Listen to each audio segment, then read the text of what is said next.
So if you were just curious, had any curiosity at all so far as just how corrupt and how insane Heather is and how far this has gone, the property sold, the escrow papers are written. There's $30,000 in cash sitting in escrow, and the rest of the cash is ready to go for me to sell my property, the property that is mine, that was granted to me solely by the court order that Heather's lawyer wrote, that I signed December 17th of 2018, that was court filed January 16th, 2019, that said that that property is mine, all mine.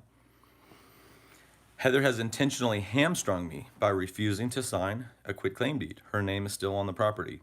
Heather intentionally is keeping her name on my property, refusing to sign it off so that I can sell it, and it's over 2 years and 4 months.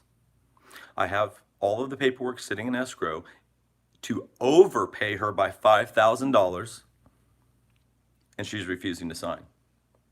The overpayment of $5,000 was an error that luckily we caught before she signed it. So Monday morning now, she's going to have the revised, more accurate figure that she can sign or not sign. And it doesn't matter because she was ordered to give me the property January 16th of 2019.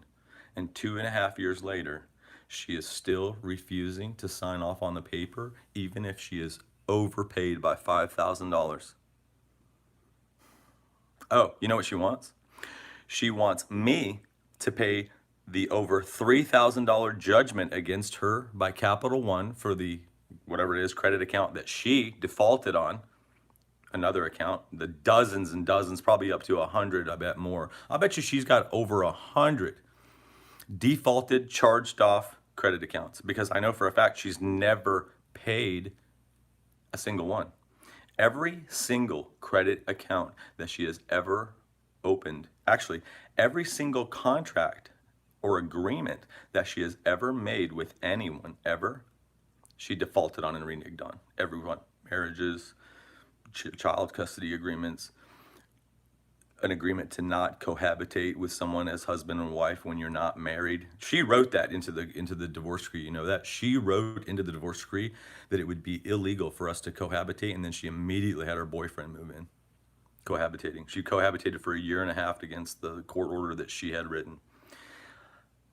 The court order also says that I have my children 30% of the time, and she's been violating that court order for 2 years under the color of law. She created a fraudulent statement and went into court and lied to a judge and has been kidnapping my children. But I guess what I was getting at here is that there was an asset that, per our divorce decree, was to become solely mine on January 16th of 2019.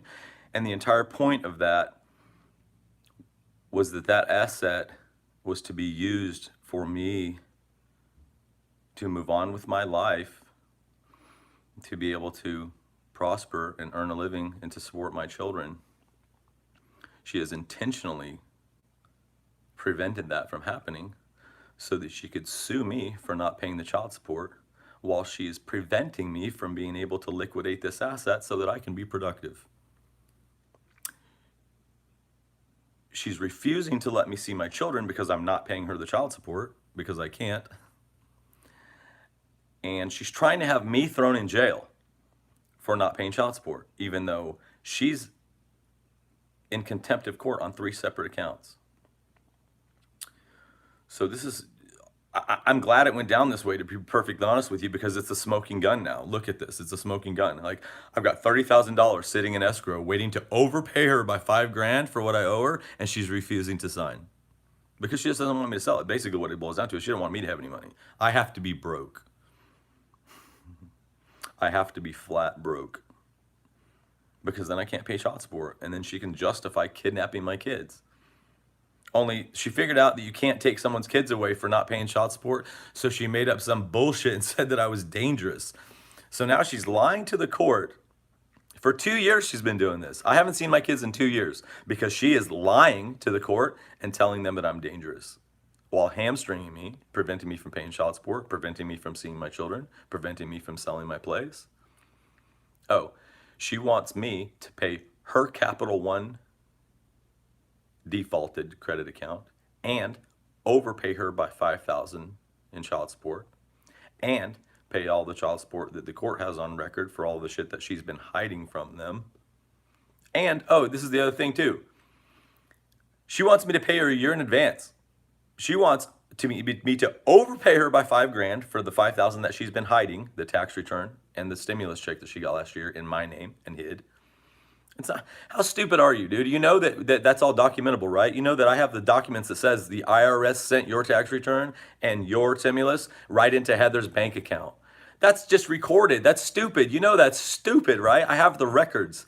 I can prove that $5,000 came straight out of the IRS, straight into Heather's bank account in my name. So even though she's getting $5,000 overpayment, all of the back child support, she's still refusing to sign the paperwork. She says that I need to pay her another year in advance and pay off the Capital One credit account that she defaulted on and got sued for after we were divorced. The only reason that lien got put on the property is because her name is still on it today. They put that lien on my property because her name was on it, because she hasn't signed off on it. That's how off the rails this is, man. Off the rails. So she won't sign. Even $5,000 overpaid, she won't sign. Anyway, so we're going to adjust the paperwork down to what it should be. Give her another opportunity to sign tomorrow until about noon. That's because I'm done now. I'm done. Like, I don't even care at this point. It's hilarious to me because now, I'm not going to say what I'm going to do, but that's where we're at. She's refusing to give me the property that's mine because I won't overpay her by somewhere around, I think she's wanting about $12,000 in overpayment. Oh, no, 12,000, 15,000. She wants me to overpay by 15 grand. She wants to hide the 5,000 that she already took. She wants me to pay a year in advance just because, and she wants me to pay the Capital One judgment that she defaulted on after we were divorced. Oh, and since I'm not doing all this, I haven't seen my kids in 2 years. She's going to kidnap my kids for 2 years until I do all this. We're going to see. We'll talk to the judge.